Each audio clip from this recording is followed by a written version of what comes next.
Hi friends, welcome back to Shri Mahalakshmi home foods అండి. ఈరోజు నేను చూపించబోయే వీడియో వెజిటేబుల్ బిర్యానీ అండి.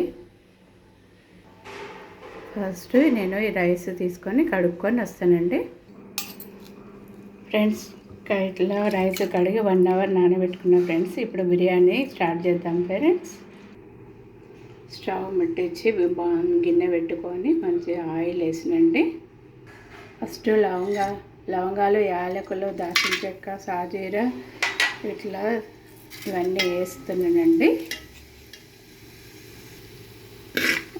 ఇవన్నీ వేసినా కదా, ఇప్పుడు వెజిటేబుల్స్ వేస్తానండి. ఫస్ట్ ఆలుగడ్డలు వేస్తున్నానండి.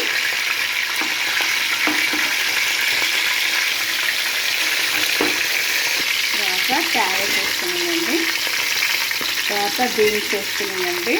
పచ్చిమిర్చి కూడా వేస్తున్నానండి. ఇందులోనే కొంచెము మగ్గనిద్దామండి. మూత పెట్టేస్తా. ఇప్పుడు పుదీనా వేస్తున్నానండి.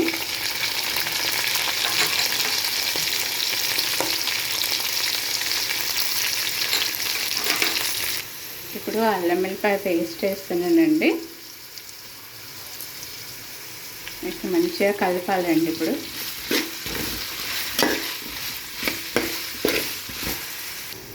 స్టార్ బిర్యానీ ఆకు వేస్తున్నానండి.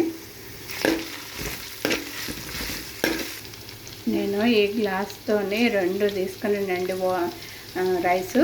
ఇప్పుడు వాటర్ 4 పోస్తుందండి. వాటర్ పోస్తున్నా చూడండి. ఇవి వాటర్ బాగా మరగాలండి.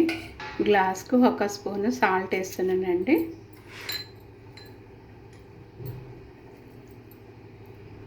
ఇప్పుడు మూత పెట్టేసుకుందామండి. ఒకసారి మూత తీసి చూద్దామండి. ఇలా మరుగుతున్నాయి కదా, ఇప్పుడు రైస్ వేస్తున్నానండి.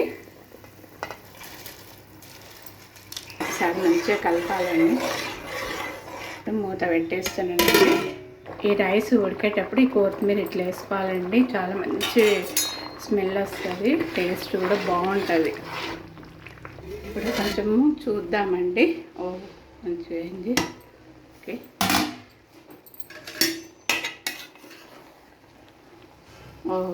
అంత అయిపోయింది. మంచిగా అయింది. దీంతో ఒక 2-3 స్పూన్లు నెయ్యి వేస్తున్నానండి. ఇట్లా నెయ్యి వేసుకొని ఒక 5 నిమిషాలు మూత పెట్టాలండి. ఒకసారి ఓపెన్ చేసి చూద్దామండి. మంచిగా అయిపోయింది.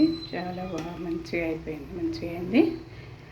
మనకి ఇప్పుడు వెజిటేబుల్ బిర్యానీ రెడీ అయిపోయిందండి. నా వీడియో చూసి మీరు కూడా ఇలా చేసుకోండి. నా వీడియోకి ఒక లైక్ చేయండి, షేర్ చేయండి, సబ్స్క్రైబ్ చేయండి. అందరూ సబ్స్క్రైబ్ అయినాము అనుకుంటున్నారు, కానీ సబ్స్క్రైబ్ కాలేదండి. ఒకసారి మీరు చెక్ చేసుకోండి. బాయ్.